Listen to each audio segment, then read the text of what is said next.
The following is an important message from the Bucks County District Attorney. I have read that children of parents who talk to their teens regularly about drug use are 42% less likely to use drugs than those who don't. Yet only a quarter of teens report having these conversations. If we could cut our teenagers' chances of using drugs almost in half, I have to wonder why we aren't all talking to our kids more. My husband and I never really talked to our daughter about drugs.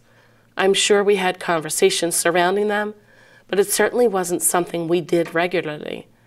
Having never used illegal drugs in our lives, we thought that we were leading by example. We thought living in a nice, safe neighborhood would shield her from the dangers of drugs, and that being a happy, loving family would give her the confidence to not need a crutch.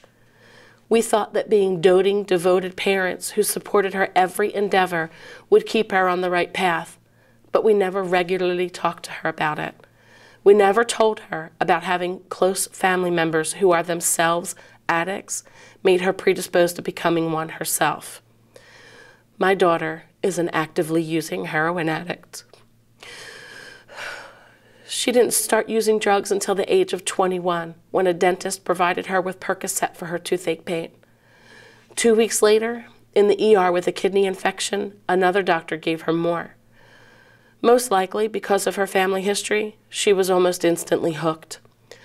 She abused the pills for 2 years, and when she was no longer able to afford them, Percocet sells for up to $25 a pill on the street, she changed her drug of choice to heroin, a much cheaper opiate with virtually the same results. I have seen statistics stating that heroin has been proven to be 50% addictive to first-time users. If you are crazy enough to chance it a second time, the addiction rate rises to 75%. To support her habit, my daughter has stolen every single thing of value from our home. All cash that was left lying around was taken. By cash, I mean anything from thousands of dollars to a few pennies.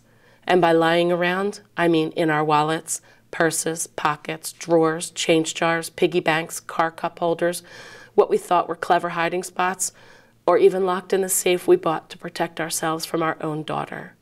Also taken were our wedding bands, multiple TVs and cameras, 2 GPS units, our Easy Passes, a computer, her son's Wii, her daughter's Nintendo DS, an iPad, a vintage bike, rings I inherited from my grandmother, gold and silver wire from my husband's workshop necessary for his work, air conditioners taken right from our windows, and because nothing is sacred to a drug addict, a pearl necklace from my sister who had recently passed away. Most recently, after breaking into my home, she stole a second Wii, bought to replace the first one, and her son's fundraising box of candy to sell on the street. The next week, she hoisted her 5-year-old daughter through an unlocked window 10 feet off the ground and had her unlock my doors and stole, believe it or not, food. You see, drug addicts see the value in everything.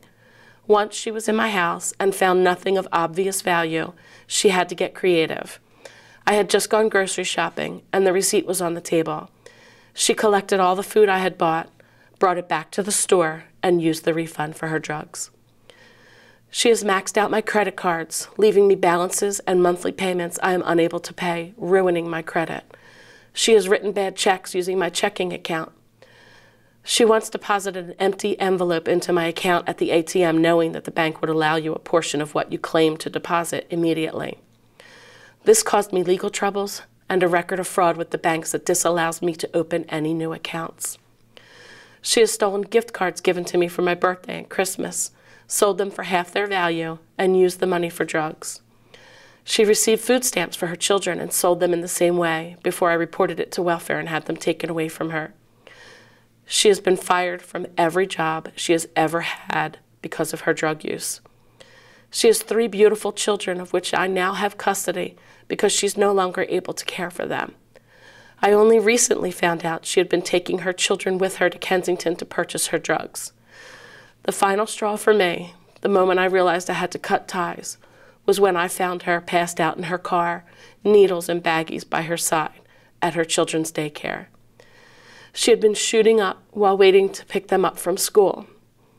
It became clear that her children's safety was not her first concern, and I finally asked her to leave my home and never come back.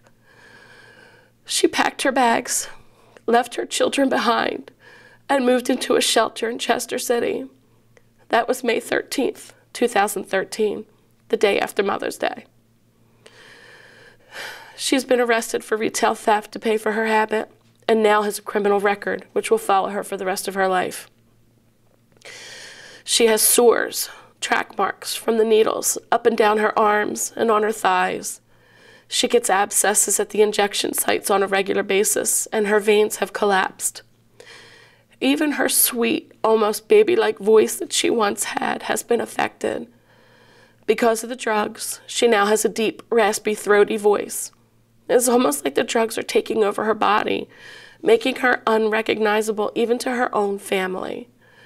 She has had 5 stints in rehab, only to come back and start using again. A few months ago, I got a phone call telling me that she'd been attacked while buying her drugs. She was dragged into an alley, beaten, cut with a razor on her face, her arms, and her legs, and her clothes were in tatters. Luckily, somebody saw what was happening and called the police. Intervention from strangers doesn't often happen in the neighborhood where she was attacked, and she was lucky to have survived. Despite this, she was back in the exact same place less than 24 hours later to buy again. Her health is deteriorating quickly, and I have come to the grim realization that I will likely bury my only child if she's not able to beat this addiction. It is a fact that we parents of drug addicts must accept, if for no other reason than to soften the blow when it happens. These are some, but certainly not all of the daily struggles we face. I'm telling you all of this not to get sympathy, but to really shock you, to give you a tiny glimpse into the horrors that drug abuse can bring to your family. Yes, I said your family. Do not consider yourself or your children immune to this. I want to warn you that anybody, absolutely anybody, is at risk to become a drug addict.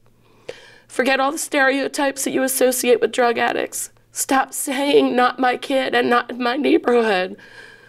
My daughter is the antithesis of what most people think when they hear the words drug addict. She is a white, middle-class, suburban girl living in a stable, 2-parent household. She was an excellent student and was involved in sports and community activities. She was well-liked, popular, and had a huge family that supported her and loved her. She was never abused or molested, and yet, here we are, all because of a toothache. Children of parents who talk to their teens regularly about drugs are 42% less likely to use drugs than those who don't. Yet only 1/4 of teens report having these conversations. I am repeating that statement because it bothers me and I want it to bother you. It keeps me awake with a lot of thoughts about what if and why didn't I? I can't go back in time or change how things are now. And even though she is currently in a long-term rehabilitation facility, it may be too late to help my daughter. But it doesn't have to be for you. Go home tonight and talk to your children. Do it every night until they're sick of hearing from you.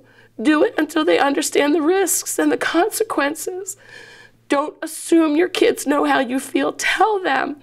Don't think they won't use drugs because they're afraid of you or your reaction. They may not have a choice. My daughter didn't. Heroin Kills. It is a matter of life and death.